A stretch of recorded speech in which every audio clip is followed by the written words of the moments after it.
찬바람이 시린 겨울 햇살이 장례식장 유리창을 뚫고 들어와 도네 마음속은 한 점 온기 없이 그저 꽁꽁 얼어붙은 빙하 같았답니다. 남편이 아니 이제는 고인이 된 그이가 세상을 떠난 지 사흘째 되는 날이었지요. 영정사진 속에서 하얗게 웃고 있는 그 얼굴을 보고 있자니야도 기가 차서 헛웃음만 자꾸 터져나왔답니다. 살아생전 그렇게 속만 썩이더니 죽어서도 이렇게 사람을 못살게 구는구나 싶었지요. 이제 와서 뭔 미련이 남았다고이 늙은 몸을 이끌고 며칠째 제대로 잠도 못 자고 이곳에 앉아 있어야 하는지 그 모든 것이 다 원망스러웠답니다. 큰아들이 조심스럽게 다가와 유품 정리를 시작해야 한다며 내 눈치를 살폈지요. 뭐가 그리 급하냐고 죽은 사람 물건 함부로 건드리는 거 아니라고 괜히 심술궂은 소리만 내뱉었답니다. 사실은 곁에 앉아서 할 일 없이 시간만 보내는 것도 지쳤고이 지긋지긋한 장례식장 냄새도 역겨웠거든요. 하지만 쉽게 내키지 않았답니다. 그이가 남긴 물건들을 들여다본다는 것 자체가 왠지 모르게 불쾌하게 느껴졌거든요. 마치 살아생전 그이가 나에게 숨겨왔던 온갖 시커먼 속내를 마주해야 할 것 같은 그런 섬뜩한 예감이 들었었죠. 그이가 무슨 돈이 많다고 무슨 대단한 유품이 남았다고 이렇게 유난을 떠는지 그저 한심스럽기만 했답니다. 평생을 나에게 털어놓지 않고 감추기만 했던 사람이었으니까요.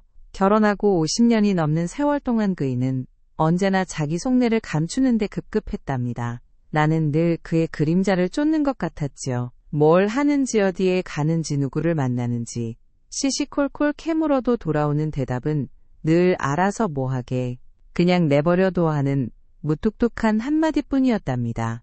그런 태도가 나를 얼마나 비참하게 만들었는지 아마 그이는 죽는 순간까지도 몰랐을 게 분명했지요. 내 마음이 이렇게나 멍이 들고 고가 터질 지경인데 도그이는 늘 자신만의 세계에 갇혀서 나를 외롭게 만들었으니 모든 원망은 어찌 보면 당연한 것이었답니다. 괜히 헛기침을 하며 마음을 다잡으려고 했지만 목구멍까지 차오르는 분노는 쉽게 가라앉지 않았답니다. 그저 빨리 이 모든 것이 끝나고 이 고통스러운 시간에서 벗어나고 싶다는 생각뿐이었답니다. 아파트 우리 집 거실은 언제나 그이와 나의 전쟁터였답니다. 낡은 소파와 빛바랜 장식장 그리고 거실 한가운데 놓인 커다란 TV는 그저 배경일 뿐 그 안에서 벌어지는 우리의 대화는 늘 날 선 칼날 같았지요. 특히 그이가 텔레비전을 틀어놓고는 귀가 잘 들리지도 않으면서 소리를 너무 크게 해놓을 때면 내 인내심은 바닥을 드러내곤 했답니다. 여보 그 소리 좀 줄여요. 옆집에 다 들리겠네. 하고 소리치면 그이는 보청기를 낀 귀를 긁적이며 뭐라고? 안 들려. 하면서 괜히 더 크게 소리를 질렀답니다. 그러면 나는 우라통이 터져서 리모컨을 빼서 들고 소리를 확 줄여버렸지요. 그이는 내가 얼마나 답답했으면 저렇게까지 하겠냐는 생각은 추호도 없었을 거예요. 자기 편한 대로만 세상을 살아가던 사람이었으니까요. 늘 그런 식이었답니다. 내 말은 귀등으로도 듣지 않고 자기 할 말만 하는 고집불통 노인네였지요. 한 번은 아파트 관리비가 평소보다 너무 많이 나왔길래 여보 대체 뭘 얼마나 틀어놨길래 관리비가 이 모양이에요. 전기 낭비 좀 그만해요. 하고 따졌던 적도 있었답니다. 그이는 대꾸도 하지 않고 텔레비전만 쳐다보고 있었지요. 내 말은 허공에 흩어지는 먼지 같았답니다. 그럴 때마다 내 속은 천불이 났지요. 나는 얼마나 알뜰하게 아끼고 아껴가며 살았는데 그이는 늘 돈 쓰는 것에 무감각했거든요. 당신 돈 아니라고 함부로 쓰는 거 아니지. 내가 번 돈은 다 당신 뒷바라지에 다 들어갔는데. 하고 소리치면 그이는 그제야 시끄럽다는 듯 인상을 찌푸리며 쯧쯧 돈돈돈. 죽어서도 돈 타령이나 할 사람이네. 하고 비아냥거렸답니다. 그때마다 얼마나 서럽고 억울했는지 몰랐답니다. 나는 한 번도 내 옷 한 벌 제대로 사입지 못하고 맛있는 음식 한 번 마음 편히 먹어본 적 없이 오로지 가족만을 위해 허리띠 졸라매고 살아왔거든요. 그런데 그이는 나의 그런 희생을 하찮게 여기는 것 같아 늘 마음이 아팠답니다. 자식들 등록금이며 결혼 자금이며 그 모든 것이 나 혼자 벌어서 감당해야 했던 짐이었답니다. 그이는 늘 남자란 말이야 집 밖에서 큰일을 해야 하는 법이야 하면서 자기 할 일만 찾아다니기 바빴으니 가정을 돌보는 모든 책임은 자연스럽게 내 몫이 되었었지요. 나는 그저 묵묵히 그 짐을 짊어졌지만 마음속으로는 늘 불평불만이 쌓여만 갔답니다. 내가 아니었으면 이 집구석이 제대로 돌아갔을 것 같아요? 당신 같은 사람 옆에서 이렇게 고생하는 나 좀 생각해봐요? 하고 울분을 토하면 그이는 그저 한숨만 푹 내쉬며 방으로 들어가 버렸답니다. 그럼 나는 덩그러니 거실에 남아오름이 터져나올 것 같은데도 애써 참고 고통스러운 침묵 속에서 혼자만의 싸움을 이어갔었지요. 그때는 그저 내 고집과 내가 옳다는 생각에만 사로잡혀 있었답니다. 장례식장을 떠나 집으로 돌아오니 서늘한 기운이 온몸을 감쌌답니다. 그이가 없는 집은 낯설고 공허했지요. 아들 내외가 바쁜 와중에 겨우 짬을 내어 유품 정리를 돕겠다고 왔지만 나는 왠지 모르게 그들의 도움을 거절하고 싶었답니다. 내 손으로 직접 확인하고 싶은 숨겨진 진실 같은 것이 있을 것 같았거든요. 뻣뻣한 몸을 이끌고 그이의 서재로 향했답니다. 쾌쾌한 곰팡이 냄새와 묵은 종이 냄새가 뒤섞여 코끝을 찔렀지요. 좁은 방 한쪽을 차지하고 있는 낡은 책상 위에는 여기저기 얼룩진 서류 더미들이 산처럼 쌓여 있었답니다. 그이가 생전에 얼마나 정리를 못했는지 그 서류 더미를 보자마자 또다시 울컥 화가 치밀었지요. 살아생전에는 손도 대지 못하게 했던 자신만의 성역이었는데 이제는 그저 쓰레기나 다름없어 보였답니다. 한숨을 푹 쉬고는 그 서류들을 하나하나 들춰보기 시작했지요. 빛바랜 세금 고지서들임이 만료된 보험증서들 그리고 여기저기 찢어지고 구겨진 영수증들이 뒤섞여 있었답니다. 그이가 살아생전 얼마나 무심하게 살았는지를 보여주는 증거물 같아서 더욱 화가 났지요. 그때 두꺼운 전공 서적들 사이에 끼워져 있던 낡은 서류철 하나가 내 눈길을 사로잡았답니다. 표지는 이미 해지고 발해서 무슨 서류인지조차 제대로 알아볼 수 없었지요. 호기심 반불길한 예감 반으로 서류철을 열어보았답니다. 그 안에는 내가 한 번도 본 적 없는 낯선 이름의 서류들이 가득했지요. 무슨 계약서 같기도 하고 영수증 같기도 한데 죄다 전문 용어들로 빼곡하게 채워져 있어서 도무지 알아볼 수가 없었답니다. 특히 이상했던 것은 몇몇 서류들에는 큰 금액의 숫자들이 적혀 있었는데 옆에는 날짜와 함께 인출이라는 글자가 손글씨로 쓰여 있었답니다. 그것도 한두 번이 아니었죠. 매달 아니면 몇 달에 한 번씩 꾸준히 상당한 금액이 인출된 흔적이 보였답니다. 내 마음속에서는 불길한 경고음이 울리기 시작했지요. 대체 이 돈들은 어디로 사라진 것일까? 그이가 나 몰래 빚이라도 진 것은 아닐까? 아니면 혹시 다른 여자에게 돈을 줬던 것일까? 온갖 최악의 시나리오들이 내 머릿속을 스쳐 지나갔답니다. 나는 두 손으로 서류철을 꽉 쥐었지요. 서류철의 낡은 종이 가장자리가 내 손바닥을 거칠게 쓸어내리는 감각이 생생하게 느껴졌답니다. 이 서류들이 분명 어떤 비밀을 감추고 있을 거라는 확신이 들었답니다. 평생을 나에게 숨기기만 했던 그이의 진짜 모습이 낡은 종이 뭉치들 속에서 고개를 내밀고 있는 것 같았거든요. 그이는 죽어서도 나에게 이런 숙제를 남기고 가는구나 싶어 답답함과 함께 걷잡을 수 없는 분노가 치밀어 올랐답니다. 다음 날 아침 일찍 나는 무거운 발걸음을 이끌고 은행으로 향했답니다. 쌀쌀한 겨울바람이 옷깃을 파고들었지만 내 마음속의 답답함과 분노에 비하면 아무것도 아니었지요. 낡은 손지갑 속에는 그이의 통장과 함께 전날 밤 서재에서 찾아낸 의문의 서류 몇 장이 들려 있었답니다. 내가 뭘 하고 있는 건가 하는 자괴감도 잠시 진실을 확인해야 한다는 강박감이 나를 이끌었답니다. 은행 문을 열고 들어서니 이른 시간인데도 번호표를 뽑으려는 사람들로 북적였지요. 나는 익숙한 듯 창구 앞에 앉아 대기표를 뽑았답니다. 내 차례를 기다리는 동안 텔레비전 화면에는 재테크 광고가 흘러나왔고 따뜻한 은행 안공기는 왠지 모르게 위화감을 주었답니다.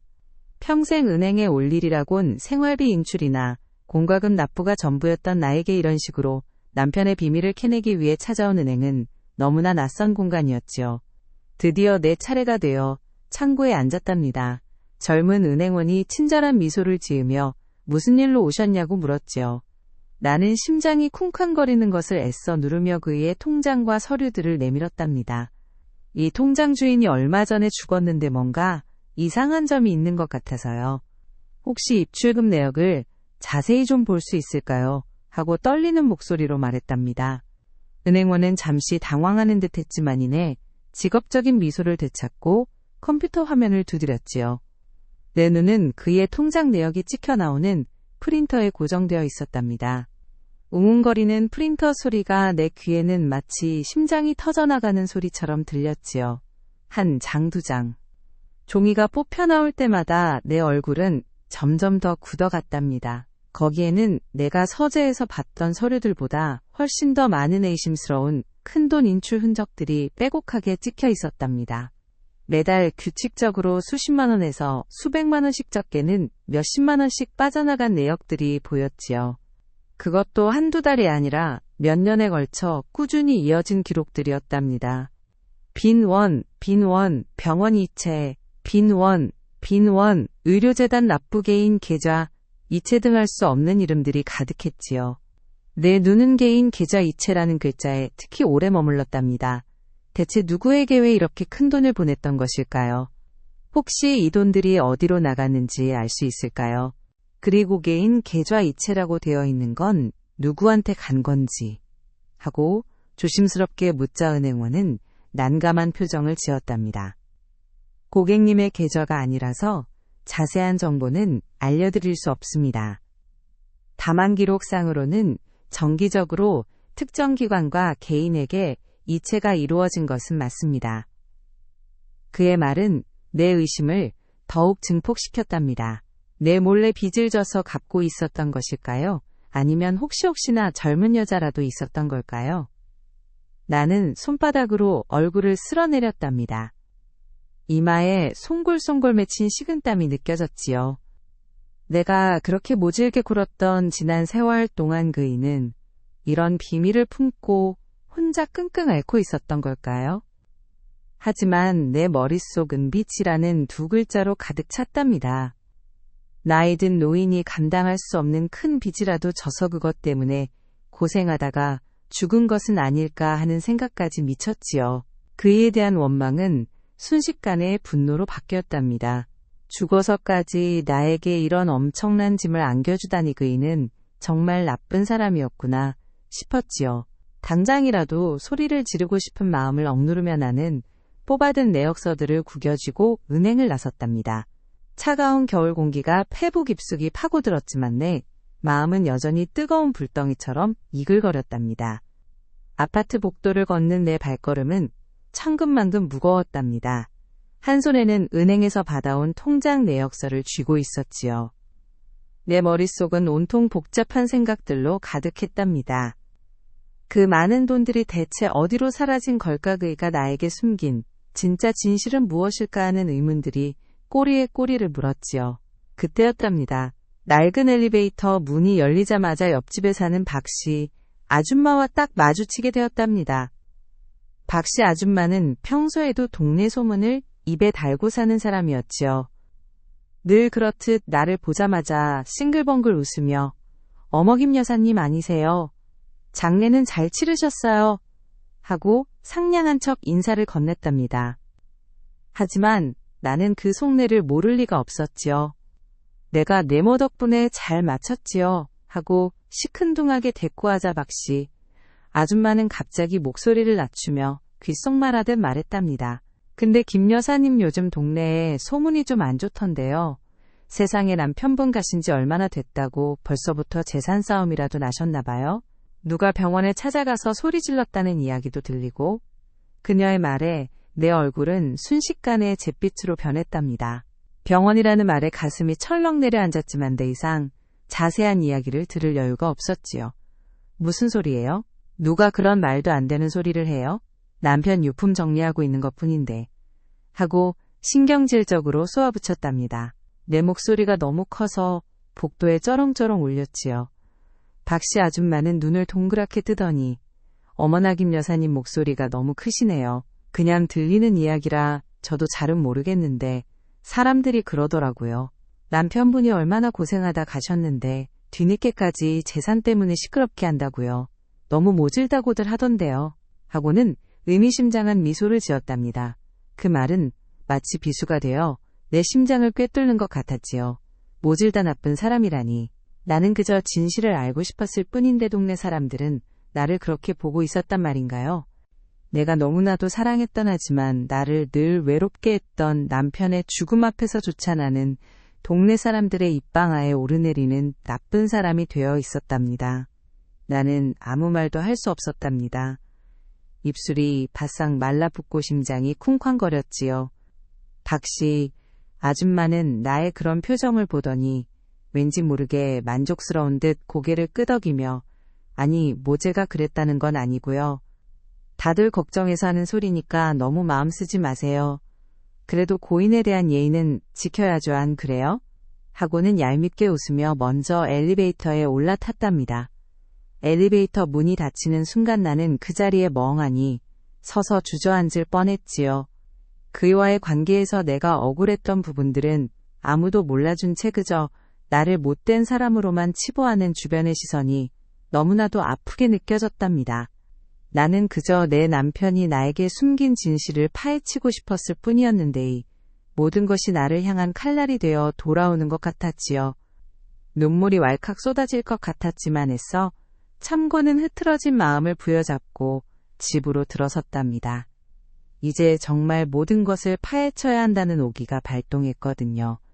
집으로 돌아와서도 박씨 아줌마의 말이 귓가에 맴돌았답니다. 모질다 나쁜 사람. 나는 정말 그런 사람이었을까요? 하지만 나는 나대로 그이에 대한 오해와 불신으로 가득 차 있었답니다. 통장 내역서에 찍힌 알 수 없는 인출 기록들이 자꾸만 내 눈앞에 아른거렸지요. 다시 한번 그이의 서재로 향했답니다. 낡은 책상 주변을 뒤적거리기 시작했지요. 서류철을 다시 훑어보고 책꽂이의 책들을 하나하나 빼보았답니다. 왠지 모르게 놓친 것이 있을 것 같다는 강한 직감이 들었거든요. 먼지가 가득 쌓인 책상 서랍들을 열어보니 낡은 만년필빛 바른 사진첩 그리고 몇 개의 동전들이 전부였지요. 별다른 특별한 것은 찾을 수 없었답니다. 내 시선은 책상 밑으로 향했답니다. 혹시나 하는 마음에 허리를 굽혀 책상 밑바닥을 살펴보았지요. 그이가 생전에 뭘 그렇게 꼭꼭 숨겨두는 습관이 있었으니 혹시라도 이곳에 무엇이 있을지도 모른다는 생각이었답니다. 책상 밑바닥에 테이프로 고정된 얇은 나무 판자가 눈에 들어왔지요. 오래되고 낡아서 티가 잘 나지 않았지만 자세히 보니 분명 인위적으로 만들어진 흔적이 보였답니다. 심장이 쿵쾅거렸지요. 조심스럽게 나무 판자를 떼어내자가 아래에 얇은 종이봉투 하나가 고이 놓여 있었답니다. 봉투의 낡은 종이 질감이 손끝으로 전해져 왔지요. 마치 오랜 세월의 비밀을 품고 있는 듯한 느낌이었답니다. 떨리는 손으로 봉투를 열었답니다. 그 안에는 두툼한 현금 뭉치와 함께 얇은 종이 한 장이 들어 있었답니다. 현금 뭉치는 5만 원권으로 가지런히 묶여 있었는데 내가 예상했던 것보다 훨씬 많은 액수였지요. 대체 이 돈은 어디서 난 걸까? 내 머릿속은 더욱 혼란스러워졌답니다. 혹시 뇌물이라도 받은 돈일까? 아니면 숨겨놓았던 비자금일까? 온갖 불길한 상상들이 나를 덮쳐왔답니다. 나는 심장이 터질 듯이 뛰는 것을 느끼며 함께 들어있던 손메모를 펼쳐보았답니다. 삐뚤빼뚤한 글씨로 쓰인 짧은 메모였지만 그 내용은 나를 더욱 깊은 미궁 속으로 빠뜨렸지요. 메모에는 이렇게 적혀 있었답니다. 여보 미안해. 당신에게 다 말할 수 없었어. 이 돈은 당신을 위한 거야. 꼭 써야 할 곳에 써줘. 그리고 그 아래에는 날짜와 함께 그의 서명이 작게 쓰여 있었답니다. 당신을 위한 돈이라니. 그이가 이렇게 큰 돈을 나에게 줄 리가 없었거든요. 그것도 이렇게 몰래 숨겨서. 나는 손메모를 든 손이 미세하게 떨리는 것을 느꼈답니다. 이 돈이 대체 어디서 난 것인지 그리고 왜 이렇게 숨겨두었는지 모든 것이 의문투성이었지요. 은행에서 확인했던 의문의 인출 기록들과 이 현금 뭉치 그리고 알 수 없는 손메모가 서로 뒤섞이면 머릿속은 더욱 복잡해졌답니다. 그에 대한 의심은 최고조에 달했지요. 이 돈은 분명 뭔가 좋지 않은 경로로 얻은 돈일 거야. 나는 이렇게까지 나를 속인 그에 대한 분노로 가득 찼답니다. 그이가 죽고 나서야 이런 비밀을 알게 되다니 나는 너무나도 배신감을 느꼈답니다. 나는 결국 경찰서 앞까지 발걸음을 했답니다. 굳게 닫힌 철문과 회색빛 건물은 마치 나의 굳은 마음을 대변하는 듯 했지요. 내 손에는 그이의 통장 내역서와 봉투에서 나온 현금 뭉치 그리고 그 손메모가 들려 있었답니다. 경찰이라는 두 글자를 보자마자 심장이 쿵쾅거렸답니다. 내가 여기까지 와야 하다니 정말 이대로 괜찮은 걸까? 하지만 그에 대한 배신감과 내가 겪은 고통을 생각하면 도저히 이대로 물러설 수 없었답니다. 그이가 나에게 숨긴 이 모든 진실을 밝혀야 한다는 일념으로 나는 경찰서 안으로 들어섰답니다. 민원실은 생각보다 한산했지요. 나는 조용히 번호표를 뽑아들고 의자에 앉았답니다. 차가운 의자 등받이가 내 등을 스쳐 지나갈 때마다 온몸에 소름이 돋는 것 같았지요. 한참을 기다려 내 차례가 되었답니다. 나의 지긋한 경찰관이 무뚝뚝한 표정으로 나를 맞이했지요. 무슨 일로 오셨습니까? 그의 질문에 나는 목이 메어 잠시 말을 잇지 못했답니다. 하지만 이내 심호흡을 한 번 하고는 그동안 내가 겪었던 모든 일들을 쏟아내기 시작했지요. 남편이 얼마 전에 죽었는데 유품을 정리하다가 이상한 점을 발견했어요. 은행 통장 내역에 큰돈이 계속 빠져나간 기록이 있고 또 책상 밑에서는 정체를 알 수 없는 현금 뭉치랑 손메모가 나왔어요. 대체 이 돈들이 어디서 난 건지 그리고 어디로 간 건지 모르겠어요. 뭔가 숨기고 있는 것 같아요. 경찰관은 나의 말을 들으며 고개를 갸웃거렸답니다. 나는 그의 무표정한 얼굴에서 별다른 도움을 받을 수 없을 것 같은 불안감을 느꼈지요. 그는 통장 내역서와 현금 뭉치 그리고 손메모를 한참 들여다보더니 한숨을 푹 내쉬었답니다. 어머님 돌아가신 분의 개인 금융 정보는 저희가 함부로 조회해드릴 수 없습니다. 그리고 단순히 돈이 오간 기록만으로는 범죄 행위를 단정하기 어렵습니다. 현금 뭉치와 메모도 마찬가지고요. 개인적인 유산 문제로 보이는데 이런 일은 저희 경찰서에서 해결해드릴 수 있는 부분이 아닙니다. 변호사와 상담하시거나 가족들과 상의하시는 게 좋을 것 같습니다. 그의 말은 내 기대를 완전히 산산조각 냈답니다. 내가 이렇게까지 용기를 내서 찾아왔는데 돌아오는 것은 형식적인 대답뿐이라니. 나는 억울함에 눈물이 핑 돌았답니다. 아니 이게 어떻게 개인적인 문제일 수 있어요. 남편이 평생 저한테 뭘 숨긴 건데 이 돈들이 다 어디로 갔는지 알아야겠어요. 분명히 무슨 빚을 졌거나 아니면 불법적인 돈일 거예요. 하고 울분을 토했답니다. 경찰관은 그저 피곤하다는 듯 고개를 저을 뿐이었지요. 어머님 감정적인 부분은 이해합니다. 만법적으로는 저희가 개입할 여지가 없습니다. 명확한 증거가 없다면 수사는 어렵습니다. 그의 단호한 태도에 나는 더 이상 아무것도 할 수 없었답니다. 온몸에 힘이 쭉 빠져나가는 것 같았지요. 내가 그동안 얼마나 이 진실을 파헤치고 싶었는지 누구도 이해해주지 않는다는 사실에 더 큰 분노와 허탈감을 느꼈답니다. 나를 속인 그이에 대한 분노는 더욱 거세져서 내 가슴을 짓누르는 고통으로 다가왔답니다. 경찰서에서 허탕을 치고 나오니 온몸에 힘이 쭉 빠졌답니다. 겨울 햇살은 여전히 차갑게 쏟아지고 있었지만 내 마음은 이미 한겨울의 눈밭처럼 꽁꽁 얼어붙어 있었지요. 그때 문득 박씨 아줌마가 흘렸던 병원이라는 단어가 머릿속을 스쳐 지나갔답니다. 누가 병원에 찾아가서 소리 질렀다는 그 말. 혹시 그이가 죽기 전에 다니던 병원과 연관된 일은 아닐까 하는 생각에 나는 무작정 그이의 진료 기록이 있을 만한 병원을 수소문하기 시작했답니다. 아들 내외에게 전화를 걸어봤지만 그들도 그이가 어디를 다니는지 정확히 알지 못했답니다. 그이는 늘 자기 일은 혼자서만 처리했으니 어쩌면 당연한 일이었지요. 이 병원 전화해보기를 수십 번 결국 그이가 정기적으로 검진을 받던 병원을 찾아냈답니다. 오래된 아파트 단지 근처에 있는 제법 규모가 큰 종합병원이었지요. 나는 택시를 잡아 타고 그 병원으로 향했답니다. 병원 로비는 사람들로 북적였답니다. 환자들과 보호자들 그리고 분주하게 움직이는 간호사들의 모습이 뒤섞여 시끄러웠지요. 나는 안내 데스크로 가서 그이의 이름을 대며 진료 기록을 요청했답니다. 하지만 개인정보 보호를 이유로 쉽게 알려주지 않았지요. 가족이라도 본인의 동의 없이는 진료 기록을 열람하실 수 없습니다. 죄송합니다, 어머님. 하는 간호사의 차가운 대답에 나는 그 자리에 주저앉을 뻔했답니다. 그때였답니다. 저 멀리 복도 끝에서 익숙한 뒷모습이 보였답니다. 그이는 아니었지만 그이의 친동생 그러니까 내 시동생이었지요. 늘 말수가 적고 조용했던 시동생은 내가 아는 한 그이와도 그다지 살갑게 지내지 않았답니다. 그런데 이렇게 병원에서 마주치다니 심장이 쿵 하고 내려앉는 것 같았답니다. 나는 망설일 틈도 없이 시동생에게 달려갔답니다. 서방님. 서방님이 여기는 어쩐 일이세요?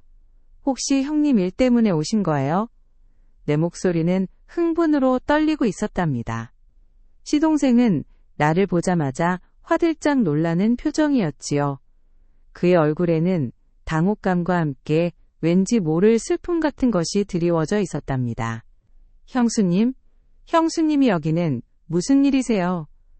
시동생은 애써 침착한 척했지만 그의 눈빛은 불안하게 흔들리고 있었답니다. 나는 그의 어깨를 붙잡고 다그치듯 말했지요. 서방님 형님이요. 형님이 저한테 뭘 숨겼는지 아시죠? 은행 통장에 돈이 계속 빠져나가 고책상 밑에 돈 뭉치랑 이상한 메모까지 있었어요. 대체 무슨 일이에요? 혹시 형님이 아픈 곳이라도 있으셨어요? 아니면 혹시 빚이라도 진 거예요? 이 병원이랑 무슨 관련이 있는 거예요? 제발 당장 진실을 말해줘요. 내 목소리는 점차 격앙되었고 주변 사람들의 시선이 우리에게 쏠리는 것을 느꼈답니다. 하지만 나는 개의치 않았지요. 이제 와서 체면이 무슨 소용이겠어요? 시동생은 잔뜩 굳은 표정으로 나를 바라보았답니다. 그의 입술은 무언가를 말하려는 듯 발싹거렸지만 쉽사리 말이 나오지 않는 듯 했지요. 나는 그를 더욱 압박했답니다. 왜 아무 말도 못해요? 형님은 죽는 순간까지 저한테 아무것도 말해주지 않았어요. 제가 얼마나 답답하고 억울했는지 알아요? 서방님이라도 저한테 진실을 말해줘야 할 거 아니에요. 이 모든 게 다 뭐예요? 응? 제발 말해봐요. 시동생은 결국 고개를 숙였답니다. 그의 어깨가 미세하게 떨리는 것을 보았지요. 그의 침묵은 나에게 더 큰 불길한 예감을 안겨주었답니다. 분명 그이가 나에게 숨긴 더 큰 진실이 있을 것 같았답니다. 병원이라는 공간이 주는 특유의 불안감과 시동생의 흔들리는 모습이 합쳐져 내 마음은 더욱 초조하고 불안해졌답니다. 이 모든 것이 마치 나를 향한 커다란 미스터리처럼 느껴졌답니다. 시동생을 다그쳐도 그는 쉽사리 입을 열지 않았답니다. 그저 굳은 표정으로 고개만 숙일 뿐이었지요. 나는 답답함에 그의 팔을 붙잡고 흔들었답니다. 서방님 제발. 형님이 대체 저한테 뭘 숨겼는지 말해줘요. 이대로는 제가 못 살 것 같아요. 도대체 이 병원이랑 무슨 관계가 있는 건데요? 시동생은 한참을 망설이더니 결국 깊은 한숨을 내쉬며 나를 어디론가 데려갔답니다. 그는 굳게 닫힌 병원 창고 문 앞에서 잠시 멈춰 서더니 주머니에서 낡은 열쇠를 꺼내 조심스럽게 문을 열었답니다. 창고 안은 어둡고 쾌쾌한 냄새가 났지요. 오래된 의료용품들과 먼지 쌓인 상자들이 가득했답니다. 형수님 여기는 형님이 쓰시던 물건들이에요. 형님이 부탁하셨어요. 혹시라도 제가 먼저 가게 되면이 모든 것을 형수님께 전달해달라고요. 그의 말에 내 심장이 쿵 하고 내려앉았답니다. 형님이 쓰시던 물건들이라니 이곳에 무엇이 숨겨져 있는 것일까요? 내 머릿속은 온통 혼란스러웠답니다. 시동생은 창고 안쪽 깊숙한 곳에 놓여있는 낡은 금고 하나를 가리켰답니다. 먼지가 수북하게 쌓여있는 손바닥만 한 작은 금고였지요. 형님은 돌아가시기 한참 전부터 이 금고를 저에게 맡기셨어요. 무슨 일이 있어도 형수님께 먼저 보여드리라고요. 비밀번호도 알려주셨는데 그게 형수님 생신이셨답니다. 시동생의 말에 나는 망치로 머리를 한 대 맞은 듯한 충격을 받았답니다. 내 생일이 비밀번호라니. 평생 나에게 무관심했던 그이가 이런 사소한 것까지 기억하고 있었다는 사실에 왠지 모를 서늘함과 동시에 이상한 감정이 밀려왔답니다. 나는 떨리는 손으로 금고 문을 열었답니다. 낡은 금고, 특유의 뻑뻑한 소리가 귓가를 맴돌았지요. 금고 문이 천천히 열리자 그 안에는 의외로 단출한 물건들이 들어있었답니다. 빛바랜 가족사진 몇 장 그리고 누렇게 변색된 작은 상자 하나. 나는 상자를 꺼내 조심스럽게 열어보았답니다. 그 안에는 딱 한 장의 서류가 들어있었답니다. 통장 정리 내역서. 내가 은행에서 받아왔던 것과는 다른 더 자세하고 오래된 내역서였지요. 종이 가장자리가 이미 너덜너덜해질 정도로 수없이 들여다본 듯한 흔적이 역력했답니다. 나는 떨리는 손으로 그 한 장의 내역서를 펼쳤답니다. 처음에는 내가 보았던 의문의 인출 기록들과 비슷하다고 생각했지요. 빈원, 병원 이체, 빈원, 의료재단 납부개인 계좌 이체.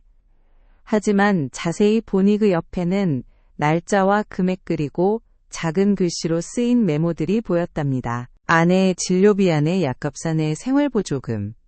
그리고 개인 계좌 이체라는 기록 옆에는 딸 치료비라는 글씨가 선명하게 찍혀 있었답니다. 그 글씨를 보는 순간 내 머릿속은 마치 폭탄이 터진 듯 하얗게 변했답니다. 내가 그렇게 의심했던 그 많은 돈들이 다름 아닌 나와 딸을 위한 것이었다니.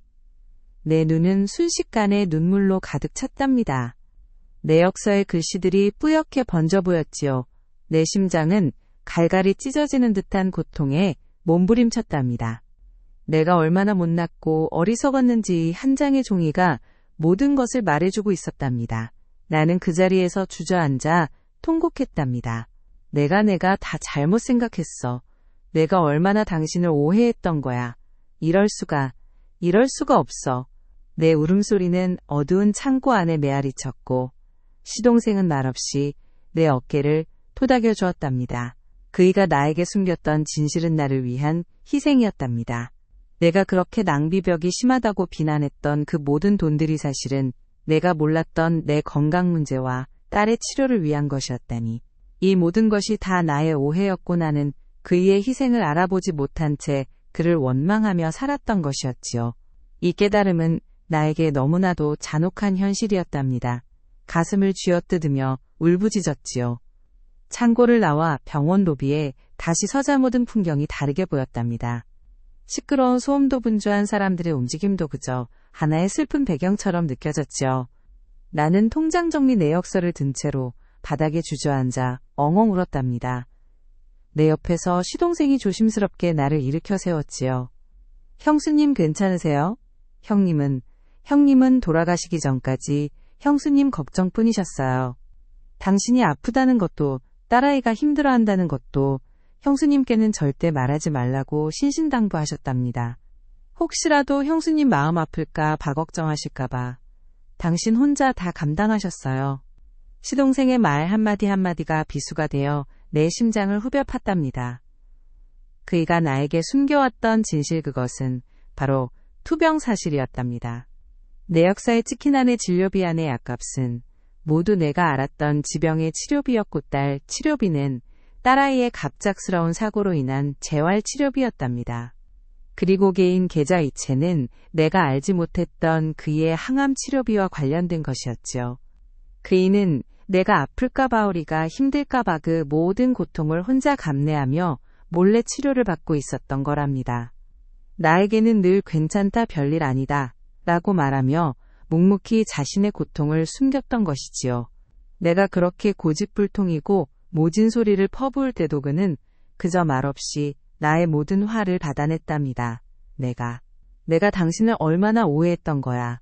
당신은 나를 위해 우리 딸을 위해 그렇게 아파하고 있었는데 나는 아무것도 모르고 당신을 원망하기만 했어. 내가 죽일년이지. 나는 바닥에 주저앉아 통곡했답니다. 내 손에 쥐어진 내역서가 젖을 정도로 눈물이 쏟아졌지요. 거친 숨을 몰아쉬며 가슴을 부여잡았답니다. 평생 나에게 무심하고 차갑다고 생각했던 그이가 사실은 그 누구보다 뜨거운 사랑으로 우리 가족을 지키고 있었다는 사실에 나의 모든 세계는 산산조각 났답니다. 그동안 내가 그이에게 퍼부었던 모진 말들이 주마등처럼 스쳐 지나갔답니다. 돈. 죽어서도 돈 타령이나 할 사람이네. 내가 아니었으면 이 집구석이 제대로 돌아갔을 것 같아요? 당신 돈 아니라고 함부로 쓰는 거 아니지. 내가 내뱉었던 그 모든 독한 말들이 이제는 나를 향한 저주가 되어 돌아오는 것 같았답니다. 그이는 그 모든 비난 속에서도 묵묵히 우리를 위한 희생을 하고 있었는데 나는 그 사랑을 알아보지 못하고 그저 나의 이기적인 마음에 사로잡혀 있었던 것이지요. 이 깨달음은 너무나도 뒤늦고 너무나도 고통스러웠답니다. 나는 그 자리에서 숨이 넘어갈 듯이 울부짖었답니다. 그이가 얼마나 외롭고 힘들었을지 이제야 비로소 깨닫게 된 것이었지요. 이후에는 평생 나를 따라다닐 멍해가 될 것 같았답니다. 나는 결국 그이의 묘소를 찾았답니다. 푸른 잔디가 깔린 언덕 위에 그의 이름이 새겨진 비석이 쓸쓸하게 서 있었지요. 겨울 햇살은 여전히 차가웠지만 내 마음속은 그 어느 때보다 뜨겁게 타오르는 후회와 슬픔으로 가득했답니다. 손에 든 흰 국화 한 송이를 비석 앞에 조심스럽게 내려놓았답니다. 차가운 비석을 어루만지자 그이의 온기가 느껴지는 듯 했지요. 나는 그 자리에 무릎을 꿇고 앉아 차가운 흙바닥에 얼굴을 묻었답니다. 여보, 내가 정말 미안해요. 내가 너무 못났었어. 당신이 얼마나 아파했는지, 얼마나 외로웠는지 나는 아무것도 몰랐어. 당신이 나를 위해 우리 딸을 위해 그 모든 고통을 혼자 감당하고 있었다는 걸. 왜 이제 알았을까요? 내가 얼마나 당신을 힘들게 했을까요? 내 고집 때문에 나의 못난 마음 때문에 당신을 그렇게나 아프게 했었네요. 목이 메어 더 이상 말이 나오지 않았답니다. 그저 뜨거운 눈물만 하염없이 흘러내릴 뿐이었지요. 내 눈물은 차가운 흙바닥에 스며들어 작은 물자국을 만들었답니다. 바람이 불어와 국화꽃잎을 흔들자마치 그이가 나에게 속삭이는 듯한 착각이 들었답니다. 그동안 내가 얼마나 어리석었는지 얼마나 그를 오해하고 미워하며 살아왔는지 모든 것이 죄책감으로 다가왔답니다. 내가 그렇게 매몰차게 대했던 그이의 침묵은 사실은 나를 향한 깊은 사랑과 희생의 표현이었답니다. 나는 그 사랑을 알아보지 못하고 그저 내 상처와 나의 불평불만에만 사로잡혀 있었으니 얼마나 한심하고 어리석은 삶이었던가요. 내가 바닥에 주저앉아 통곡하며 후회하는 장면을 처절하게 그리십시오. 이 지시사항을 곱씹으며 나는 숨이 넘어갈 듯이 울었답니다. 그이가 얼마나 외로웠을지나 에게조차 마음 편히 기댈 수 없었던 그의 삶이 얼마나 고통스러웠을지 이제야 비로소 깨달았기 때문이었지요. 내가 그에게 마지막 순간까지도 모진 말을 했던 그 날들을 떠올리자 심장이 찢어지는 듯한 아픔이 밀려왔답니다. 내가 조금만 더 이해심이 깊었더라면, 조금만 더 그에게 따뜻한 말 한마디를 건넸더라면 그이는 덜 외로웠을까요? 차가운 비석을 붙잡고 몸부림치듯 울었답니다. 나의 늙은 몸은 후회와 슬픔으로 인해 떨리고 있었지요. 이제야 당신을 이해해요, 여보. 이제야 당신의 깊은 사랑을 깨달아요. 하지만 너무 늦었답니다. 당신은 이미 이 세상에 없고 나의 이 뒤늦은 후회와 깨달음은 그저 허공에 흩어지는 먼지처럼 느껴질 뿐이었지요. 나는 그저 비석에 이마를 대고 조용히 눈물을 흘리며 참회했답니다. 평생을 걸쳐 쌓아왔던 나의 오만과 불신이 결국 나에게 이렇게 잔혹한 진실을 안겨주었다는 것을 깨달으며 나는 그저 하염없이 눈물만 흘렸답니다. 이제부터 남은 삶은 당신의 희생을 기억하며 당신에게 속죄하는 마음으로 살아가겠다. 고차가운 비석 앞에서 조용히 다짐했답니다. 그이는 말없이 나의 눈물을 받아주는 듯 그 자리에 고요히 서 있었답니다. 나의 후회는 그렇게 깊은 슬픔이 되어내 삶을 지배하게 되었답니다.